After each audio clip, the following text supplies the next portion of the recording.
जय हिंद दोस्तों, स्वागत है आपका पंकज फौजी स्टडी ग्रुप पे। कैसे हैं आप? आप सोच रहे होंगे सर कहाँ पर आ गए। तो दोस्तों मैं आपको क्लियर बता दूं कि मैं अभी छुट्टी पे आया हूँ। मेरा यूपी एसआई का एग्ज़ाम था, तो मैं भी उसी की तैयारी में लगा हुआ था, जिससे कि थोड़ी बहुत जो जानकारी है वो इधर उधर हो रही है।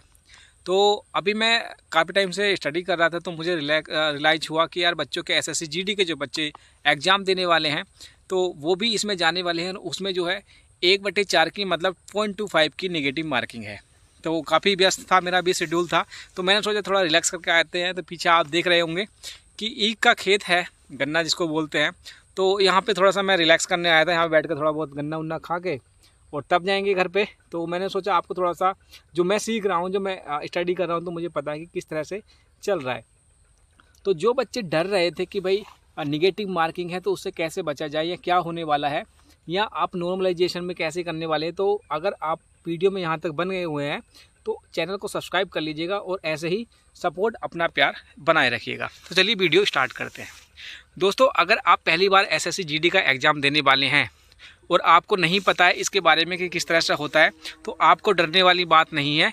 आप ज़्यादा ओवर प्रेशर मत लीजिए, बिल्कुल भी प्रेशर मत लीजिएगा। देखिए, एसएससी का जो एग्ज़ाम का जो पैटर्न होता है, जो इसका टफनेस होता है, मान लीजिएगा कि ये 10th की है, ज़्यादा बड़ा एग्ज़ाम नहीं है, 10th से है ये।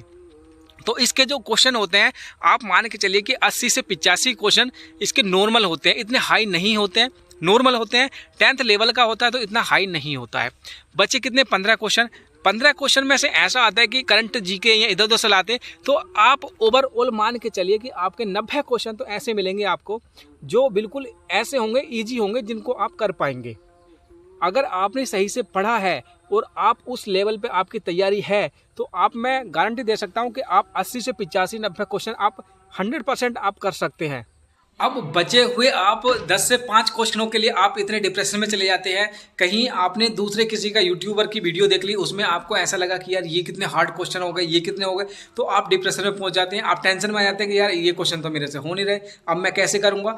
तो मैं आपको बिल्कुल क्लियर कट बता देता हूं कि आप टेंशन मत लीजिएगा। आप उन 80 क्वेश्चन या 90 क्वेश्चन जो आपके ईजी आने वाले हैं, जो आप कर सकते हैं, उन पे फोकस कीजिएगा, ना कि 10 क्वेश्चन के पीछे भागना कि यार इन 10 क्वेश्चनों को मैं पकड़ूंगा, इन 10 क्वेश्चनों।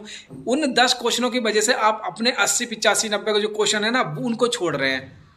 इतना हाई लेवल नहीं आता है। जितना आपके पास मटेरियल है, स्टडी मटेरियल, उनको रिपीट कीजिए।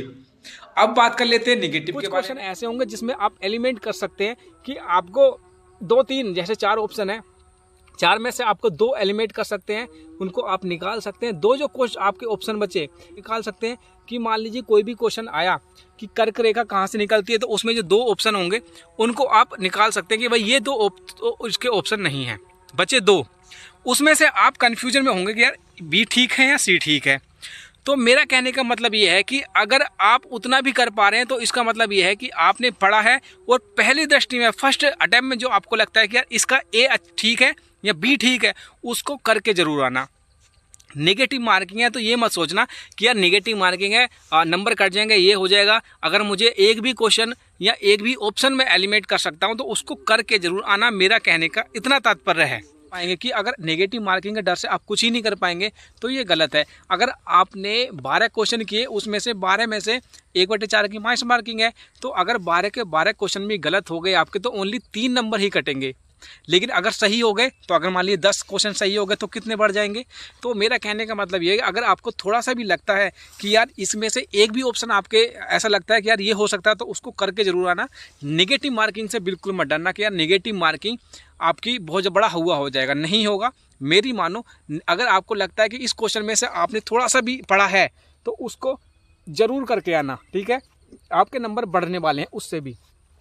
चलिए अब बात कर लेते हैं आपके मॉक टेस्ट के बारे में कि अभी भी सर क्या मॉक टेस्ट लेना चाहिए या नहीं, क्योंकि काफ़ी बच्चे पूछ रहे हैं कि सर अब हमारे पास क्या इतना टाइम है कि हम मॉक टेस्ट परचेज करें। तो देखिए, इसका एक सिंपल सा ये है कि अगर आपके पास कोई भी मॉक टेस्ट नहीं है, आपने किसी का भी मॉक टेस्ट नहीं लिया है, तो जी हाँ, आपको मॉक टेस्ट लेना चाहिए। जब जागो तभी सवेरा। मॉक टेस्ट लेंगे तो उससे क्या होगा कि आपको पता चलेगा कि आपकी कहाँ पर कमी है, आपकी सब्जेक्ट में वीक है। उससे आप अपने आप को एनालाइज कर सकते हैं, अपने आप को देख सकते हैं कि मैं कहाँ पर स्टैंड करता हूँ। तो मॉक टेस्ट नहीं लिया है तो मॉक टेस्ट ले लीजिएगा। अगर आपके पास कोई भी मॉक टेस्ट है, अगर आपने किसी का भी मॉक टेस्ट परचेज कर लिया, एक मॉक टेस्ट परचेज कर लिया है या कहीं से फ्री से अरेंजमेंट कर लिया है, तो आपको किसी का भी मॉक टेस्ट लेने की ज़रूरत नहीं है। अगर आपके पास ऑफलाइन है कोई मॉक टेस्ट की सीरीज तो आप ऑफलाइन कर सकते हैं, ऑनलाइन है तो वेल एंड गुड, वो भी कर सकते हैं। लेकिन अगर आपके पास एक मॉक टेस्ट है तो किसी भी बंदे का मॉक टेस्ट लेने की ज़रूरत नहीं है। मॉक टेस्ट क्या होता है? मॉक टेस्ट से आप अपने आप को एनालाइज कर सकते हैं कि मैं किस सब्जेक्ट में वीक हूँ, मैं किस टॉपिक में वीक हूँ, क्या मैं आपको टाइम मैनेजमेंट कर पा रहा हूँ, क्योंकि जितना टाइम मिलता है कि 2 घंटे का 1.5 घंटे का, तो क्या मैं उतना जो क्वेश्चन है वो 200 क्वेश्चन, 100 क्वेश्चन, 50 क्वेश्चन, क्या मैं टाइम फ्रेम में जो टाइम दिया हुआ है क्या उसमें मैं कर पा रहा हूँ, नहीं कर पा रहा। तो इससे सब कुछ मैनेज करना ईजी हो जाता है मॉक टेस्ट से। एक चीज़ और मैं बता दूं आपको कि आज भी नोटिस निकाला है एसएससी ने, एसएससी जीडी के लिए। किसका नोटिस है? उसमें बताया गया था कि आपका जो मॉक टेस्ट से रिलेटेड एक लिंक था वो एक्टिवेट कर दिया गया है। आपकी मैंने वीडियो बना दी है, चैनल पर जाइए, वहां से भी आपको मिल जाएगा, जिससे कि आपको पता चलेगा कि किस तरह से पैटर्न रहने वाला है, किस तरह से आप स्किप कर सकते हैं क्वेश्चन को, क्वेश्चन सेव कैसे कर सकते हैं, आप जीके में हैं तो डायरेक्ट आप मैथ में कैसे जा सकते हैं, या दूसरी तरह की बहुत सारी चीज़ें उसमें मैंने डिटेल से बताई हुई हैं। तो चैनल पर जाइए, विजिट कीजिए, वहां से मैंने अभी आज ही लेटेस्ट वीडियो डाली है मॉक टेस्ट को लेकर, या दूसरी तरह की जानकारी भी दी थी, तो वो वीडियो भी आप देख सकते हैं, वो आपके लिए बेनिफिशियरी होने वाली है। तो लास्ट में यही इसी के साथ कि आपके पास जितना मटेरियल है उसी को कलेक्ट कीजिए, उसी के बेस पे आप अपनी तैयारी कंटिन्यू करते रहिए। नेगेटिव मार्किंग से बिल्कुल मत डरिए, मेरिट जितनी जाएगी वो जाएगी, लेकिन आपको जितना आता है उतना जरूर करके आना। थोड़ा एलिमेंट करना, थोड़ा रिस्क लेना, ये नहीं कि बिल्कुल सेफ चल रहे हैं। अगर आपने 55 ही क्वेश्चन किए तो क्या 55 में आपका सिलेक्शन हो जाएगा? नहीं होगा। तो ज़्यादा से ज़्यादा करने की कोशिश करना। ये नहीं कि यार तुक्के ही मार रहे, तुक्के भी मत मारना। अगर आपको लगता है कि ये क्वेश्चन सही है, अगर 4 में से एक भी आपके पास है कि यार ये हो सकता है, तो वो जरूर करके आना। उसमें आपकी प्रायिकता बढ़ जाती है, आपकी प्योरिटी बढ़ जाती है। 4 में से 3 तो आपने एलिमिनेट कर दिए, 2 ही तो बचा, तो 50-50 चांस बन जाता है। तो यही था मेरे कहने का मतलब।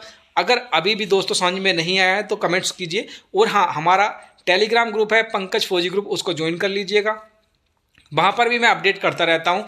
और हमारा इंस्टाग्राम पे जुड़ना है तो लिंक डिस्क्रिप्शन में, वहाँ से भी आप हमें वहाँ से। दोस्तों इसी के साथ कि अब हमारे पास समय नहीं है, बिल्कुल भी एक एक मिनट एक एक सेकंड को हमें वेस्ट नहीं करना है, सदुपयोग करना है।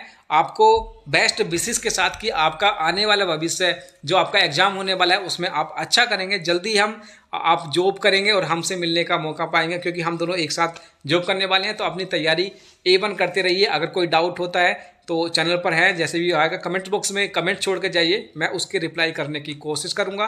तो आज के सेशन में इतना ही था। मिलते हैं अगले वीडियो में नए टॉपिक के साथ, तब तक के लिए